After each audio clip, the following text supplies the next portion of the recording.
राज्यातल्या मंत्रिमंडळ विस्तारावर चर्चा करण्यासाठी मुख्यमंत्र्यांच्या वर्षा बंगल्यावर रात्री कोर कमिटीची बैठक झाली। एकनाथ खडसे, चंद्रशेखर बावनकुळे, रावसाहेब दानवे या बैठकीला उपस्थित होते।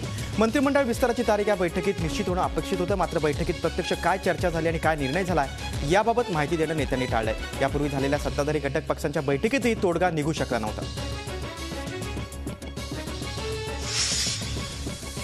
डाळींच्या दरांवरून अन्न व नागरी पुरवठा खात्यातला सावळा गोंधळ उघड झाला। या खात्याचे मंत्री गिरीश बापट यांनी सचिवांना खरमरीत पत्र लिहिलंय।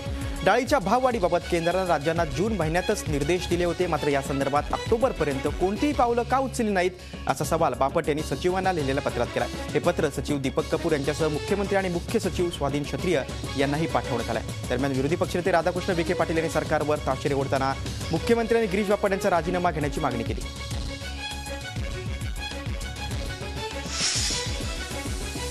नाशिक महानगरपालिकेच्या गंगापूर पंपिंग स्टेशनवर 9 मीटर बसवण्याचं काम हाती घेण्यात आलंय। तसंच देखभाल दुरुस्तीच्या कामासाठी वीज पुरवठा 12 तास बंद राहणार आहे। त्यामुळे शहरातील पाणी पुरवठा आजपासून बंद राहणार आहे। त्यामुळे नाशिककरांना तब्बल आणि उद्या सुद्धा कमी दाबानं पाणी पुरवठा होणार आहे। त्यामुळे नाशिककरांना तब्बल 2 दिवस पाण्याविना काढावे लागतील।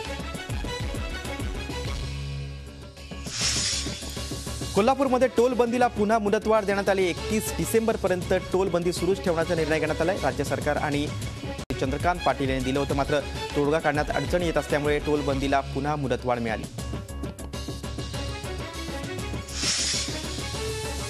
मुंबईतल्या स्मार्ट सिटी योजनेचा पहिला टप्पा लोअर परेलमध्ये राबवला जाणार आहे। स्मार्ट योजनेची अंमलबजावणी करण्याच्या दृष्टीनं बिझनेस हब म्हणून विकसित होत असलेल्या लोअर परेलची निवड बीएमसीने केलं। या विभागात आशिया खंडातील सर्वोत्तम सुविधा उपलब्ध करून आगामी 5 वर्षात 5 लाख कोटी रुपयांची गुंतवणूक करण्यात येणार आहे। मागील 2 वर्षात 2 लाख कोटींची गुंतवणूक लोअर परेलमध्ये झाली।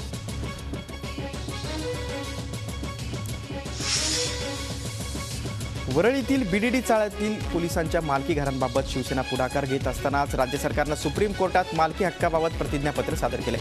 भविष्यात पोलिसांना याचा फायदा होणार आहे, मात्र याची अंमलबजावणी होण्याआधीच भाजपनं पोस्टरबाजीला आक्रमकरित्या सुरुवात करत सेनेच्या बालेकिल्ल्यात धडक मारण्यासाठी धडपड सुरू केली।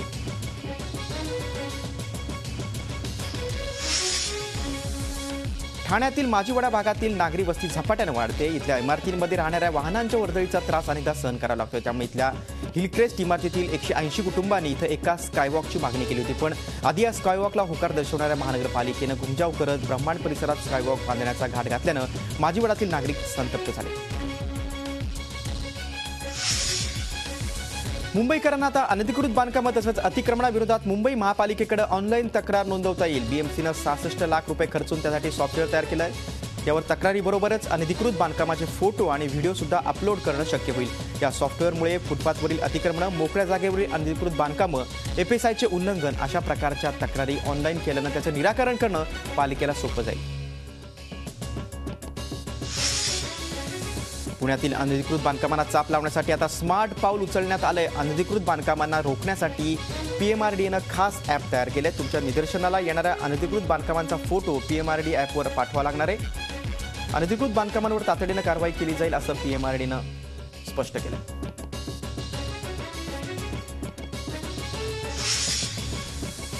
कोल्हापुरातील 310 अनधिकृत धार्मिक स्थळांवर हायकोर्टाच्या आदेशानुसार कारवाई होणार आहे। कोल्हापूर महानगरपालिकेनं या अनधिकृत धार्मिक स्थळांना तशी नोटीस बजावली। वाहतुकीसाठी अडथळा ठरणाऱ्या फुटपाथवर आणि रस्त्याच्या मध्यभागी उभारलेल्या धार्मिक स्थळांचा यात समावेश आहे। शहरातील विविध भागात 310 धार्मिक स्थळ उभारण्यात आली आहेत। त्यांना 1 महिन्याच्या आत आपल्या हरकती आणि म्हणणं मांडण्याची मुदत देण्यात आली आहे।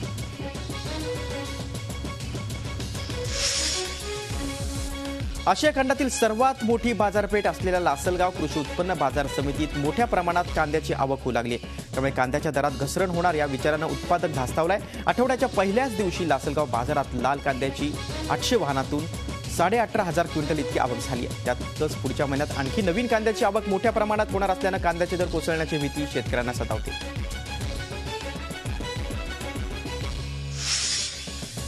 राज्यात अनेक ठिकाणी अवकाळी पावसानं जोरदार हजेरी लावली। अवकाळी पावसामुळे भात आणि द्राक्ष पिकाला नुकसान झालं असलं तरी या पावसानं विदर्भ आणि मराठवाड्यातल्या रब्बी पिकांना जीवदान मिळाले। हरभरा आणि ज्वारीला हा पाऊस लाभदायक ठरणार आहे। खरीप हातचं गेल्याचं दुःख शेतकऱ्यांना असतानाच या पावसानं रब्बी तरी हाती लागेल अशी आशा शेतकरी व्यक्त करतात।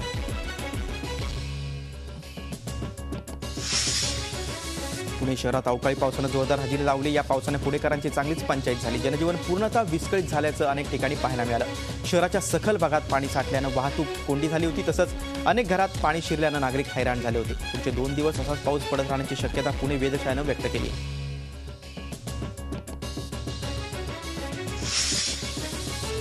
पुणे जिल्ह्यातील मावळ तालुक्याला अवकाळी पावसानं चांगलंच झोडपलं। या पावसामुळे तालुक्यातील शेतकऱ्यांच्या भात शेतीचं मोठ्या प्रमाणात नुकसान झालंय।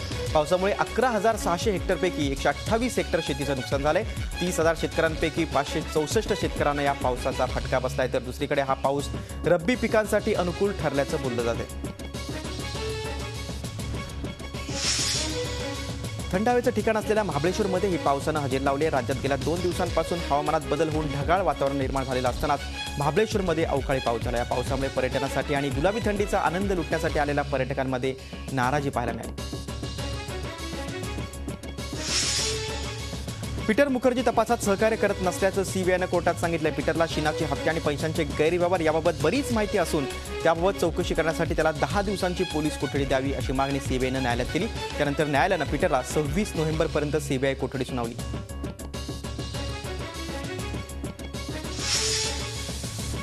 ठाण्यातले बांधकाम व्यावसायिक सूरज परमार आत्महत्या प्रकरणी आरोपी असलेल्या 4 नगरसेवकांना हायकोर्टानं दिलासा दिलाय। चौघांना 26 नोव्हेंबरपर्यंत अंतरिम जामीन मंजूर केलाय।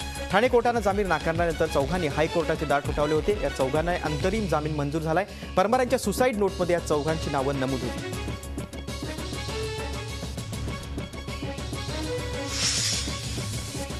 रोड रोमियोंच्या छेडछाडीमुळे एका महिलेला आपले प्राण गमवावे लागल्याची धक्कादायक घटना नागपुरात घडली। विशाखा माकडे ही तरुणी आपली आई सुनीता यांच्यासोबत दुचाकीनं जात असताना तिघा बाईक्सवर रोड रोमियोने तिची छेड काढली। दुचाकीला धक्का देत त्यांचा अपघात घडून आणला। यात अपघातात सुनीता यांचा दुर्दैवी मृत्यू झाला। दरम्यान नागपूर पोलीस मात्र हा निव्वळ अपघात असल्याचं सांगत तपासाकडे दुर्लक्ष करत असल्याचं पाहायला मिळतंय।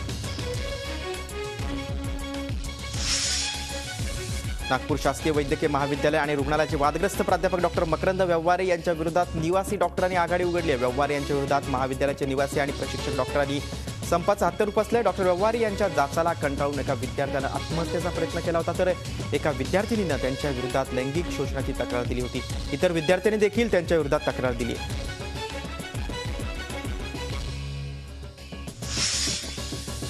बारामती जवळच्या माळेगाव सहकारी साखर कारखान्यावर ऊस घेऊन जात असताना बैलगाडी कालव्यात कोसळून 2 बैलांचा बुडून मृत्यू झालाय। बीड जिल्ह्यातील शेतकरी शहादेव नवले आपल्या बैलगाडीतून ऊस घेऊन जात होते। रस्त्यावरील तीव्र उतार आणि वळणावर वेग आवरता न आल्यानं बैलगाडी कालव्यात कोसळली।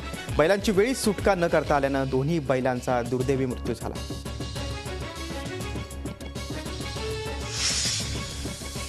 मुंबई पुणे एक्सप्रेस वेवर भीषण अपघातात 6 जण ठार झालेत। मृतांमध्ये शैला बंगाली, हौसा चमार, गवावैती, दत्ता वैती, धीरज पाटील यांचा समावेश आहे। मुंबई वर्सोवा कोळीवाड्यातील भक्त एकविरा देवीचं दर्शन आटपून मुंबईत परतत असताना खालापूर माडप गावाजवळ भक्तांच्या टेम्पोला अपघात झाला। टेम्पोमधील उर्वरित 15 ते 20 जण किरकोळ जखमी झालेत।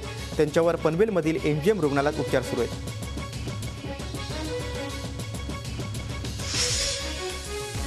यवतमाळच्या झरी पंचायत समिती शिक्षण विभागातील 2 कर्मचाऱ्यांवर मधमाशांनी केलेल्या हल्ल्यात एकाचं निधन झालंय, तर 1 जण गंभीर जखमी झालाय। मंगेश रामटेके आणि विजय सलाड हे दोघे दुचाकीवरून जात असताना वाटेत त्यांच्यावर मधमाशांनी हल्ला चढवला। मधमाशांच्या हल्ल्यात रामटेके यांचा मृत्यू झाला, तर विजय सलाड यांच्या संपूर्ण शरीरावर मधमाशांनी चावल्यानं ते गंभीर जखमी झाले असून त्यांच्यावर उपचार सुरू आहेत।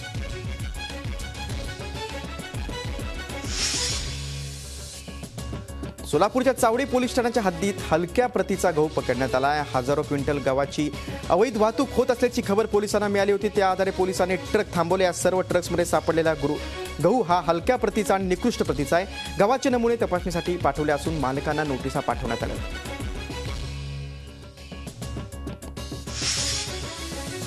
नागपुरात अखिल भारतीय विद्यार्थी परिषदेच्या नव्या कार्यालयाचं उद्घाटन मोठ्या थाटात पार पडलं। मात्र यावेळी विद्यार्थी परिषद आपली नैतिकता आणि शिस्त विसरल्याचं पाहायला मिळालं। हा कार्यक्रम शहरात सर्वात व्यस्त असल्यानं सीताबर्डीच्या चौकात घेण्यात आला, त्यामुळे वाहतुकीला मोठा अडथळा निर्माण झाला। एबीव्हीपीनं कार्यक्रमाची परवानगी घेतली असली तरी काही अटींचं उल्लंघन झाल्याची दबक्या आवाजात चर्चा होते।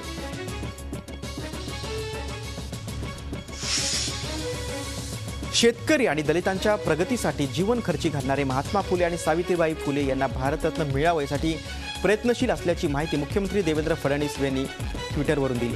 फुले दाम्पत्याचं कार्य फार मोठं असून त्यांना भारतरत्न मिळावं यासाठी राज्य सरकार केंद्राकडे सतत पाठपुरावा करणार असल्याचे मुख्यमंत्र्यांनी स्पष्ट केले।